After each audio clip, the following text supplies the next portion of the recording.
Tahukah kamu, Rp3.000 bisa jadi penentu segalanya. Ini bukan sekadar uang, tapi tentang hati, harapan, dan hari yang mengubah hidup Stefani selamanya. Stefani ingat betul, hari itu langit Jakarta terasa lebih kelabu dari biasanya. Bukan karena mendung, tapi karena awan kekhawatiran yang menggantung di benaknya. Pagi itu, ia hanya punya Rp3.000 di dompet lusuhnya. 3.000 yang seharusnya cukup untuk ongkos bus ke tempat kerjanya. Sebuah toko buku kecil di bilangan Senen. Namun, 3.000 itu juga satu-satunya harapan untuk makan siang. Perutnya sudah keroncongan sejak semalam, dan bayangan nasi bungkus seharga Rp5.000 terus menghantuinya. Stefani berjalan kaki secepat mungkin, berharap ada keajaiban. Mungkin saja pikirnya, ada rezeki nomplok atau seseorang yang berbaik hati menawarkannya makanan. Namun, realita Jakarta terlalu keras untuk mimpi-mimpi kecilnya. Setiap langkah terasa berat seiring dengan rasa lapar yang semakin menusuk. Ia mencoba mengingat-ingat kapan terakhir kali makan enak. Mungkin seminggu yang lalu ketika ibunya mengirimkan sedikit uang dari kampung. Kini, ibunya juga sedang kesulitan. Sampai di halte bus, Stefani menelan ludah. Ia menghitung kembali uangnya. 3 lembar seribuan yang sudah lusuh dan lecek. Ia tahu ini tidak cukup. Ia bisa saja berjalan kaki, tapi itu akan memakan waktu lebih dari 1 jam. Ia juga harus menyimpan tenaganya untuk bekerja. Pikirannya berkecamuk. Haruskah ia menggunakan uang ini untuk ongkos dan menahan lapar sampai malam? Atau haruskah ia membeli sebungkus nasi dan pasrah berjalan kaki? Ia melirik ke arah warung nasi di seberang jalan.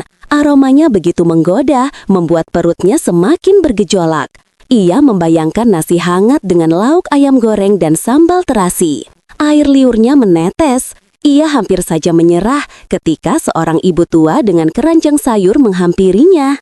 Ibu itu tersenyum ramah dan menawarkan sepotong ubi rebus. Stefani terkejut. Ia tidak mengenal ibu itu, tapi kebaikannya terasa begitu tulus. Dengan ragu, Stefani menerima ubi rebus itu. Ia mengucapkan terima kasih dengan suara bergetar. Ibu itu hanya tersenyum dan berkata, "Makanlah nak, semoga harimu menyenangkan." Stefani memakan ubi rebus itu perlahan-lahan, rasanya manis dan mengenyangkan. Setidaknya ia bisa menunda rasa laparnya untuk sementara waktu. Ia memutuskan untuk menggunakan uang 3.000-nya untuk ongkos bus. Ia harus sampai ke tempat kerja tepat waktu. Ia tidak ingin mengecewakan atasannya, yang selama ini sudah memberikan kesempatan. Di dalam bus, Stefani merenung. Ia merasa malu dan bersalah karena hanya memiliki Rp3.000. Ia merasa gagal sebagai seorang anak, seorang pekerja, dan seorang manusia. Namun, di sisi lain, ia juga merasa bersyukur. Ia bersyukur atas kebaikan ibu tua yang memberinya ubi rebus. Ia bersyukur atas pekerjaannya, meskipun gajinya tidak seberapa. Ia bersyukur atas hidupnya, meskipun penuh dengan kesulitan. Sesampainya di toko buku, Stefani langsung disambut oleh Pak Budi, atasannya. Pak Budi adalah seorang pria parubaya yang baik hati dan bijaksana. Ia tahu betul tentang kesulitan yang dialami Stefani. Ia sering memberikan nasihat dan dukungan moral. "Stefani, kamu sudah makan?" tanya Pak Budi dengan nada khawatir. Stefani menggeleng pelan. Ia tidak berani berbohong. Pak Budi menghela napas. Ia lalu mengambil sebungkus nasi dari dalam lacinya. "Ini, makanlah. Saya tadi kelebihan beli," kata Pak Budi sambil tersenyum. Stefani terkejut. Ia tahu Pak Budi berbohong. Ia tahu Pak Budi sengaja membelikan nasi untuknya. Air mata Stefani menetes. Ia tidak bisa berkata apa-apa.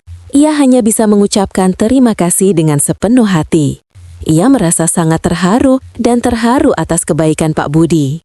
Ia merasa bahwa masih ada harapan di dunia ini. Ia merasa bahwa ia tidak sendirian.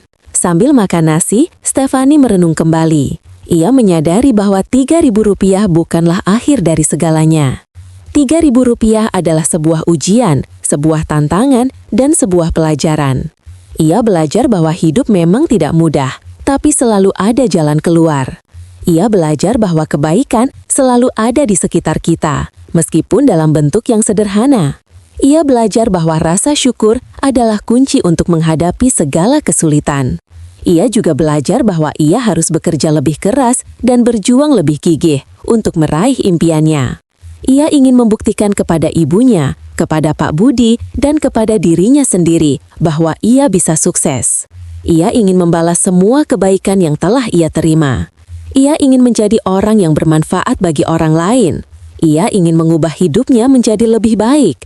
Ia ingin menjadikan Rp3.000 itu sebagai titik balik dalam hidupnya. Setelah makan, Stefani langsung bekerja dengan semangat baru. Ia melayani pelanggan dengan ramah dan sabar. Ia menata buku-buku dengan rapi dan teliti. Ia belajar hal-hal baru dari Pak Budi. Ia tidak lagi merasa lapar dan lelah. Ia merasa bersemangat dan berenergi. Ia merasa bahwa ia bisa melakukan apa saja.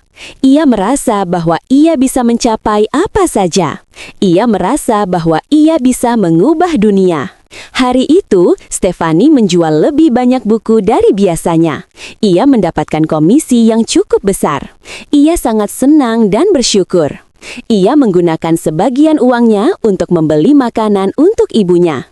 Ia juga menyisihkan sebagian untuk tabungan. Ia berjanji pada dirinya sendiri bahwa ia tidak akan pernah melupakan hari itu. Hari ketika Rp3.000 mengubah hidupnya. Hari ketika ia belajar tentang kebaikan, rasa syukur, dan harapan.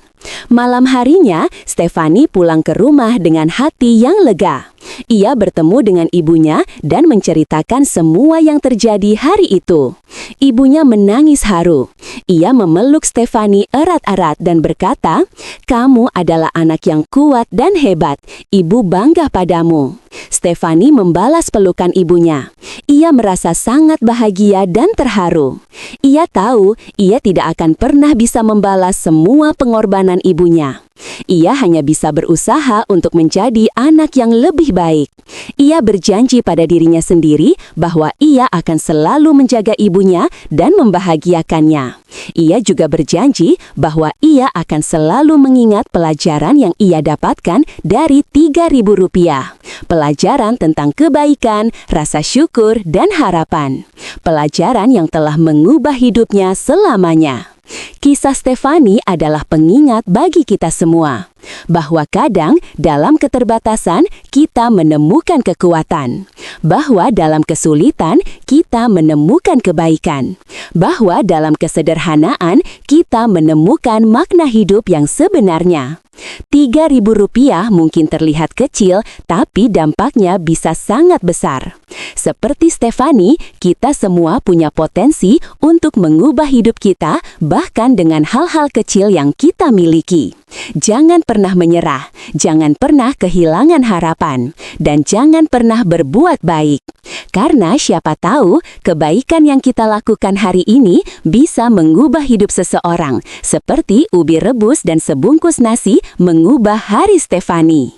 Jadi, bagaimana menurut kalian kisah Stefani? Semoga cerita ini bisa menginspirasi dan memotivasi kalian semua ya.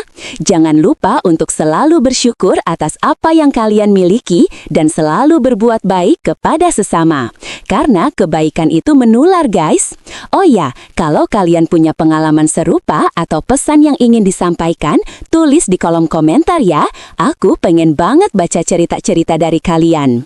Oke deh, segitu dulu video kali ini. Jangan lupa di like kalau kalian suka videonya, di komen kalau kalian punya pendapat, di subscribe biar nggak ketinggalan video-video seru lainnya, dan di share ke teman-teman kalian biar mereka juga terinspirasi.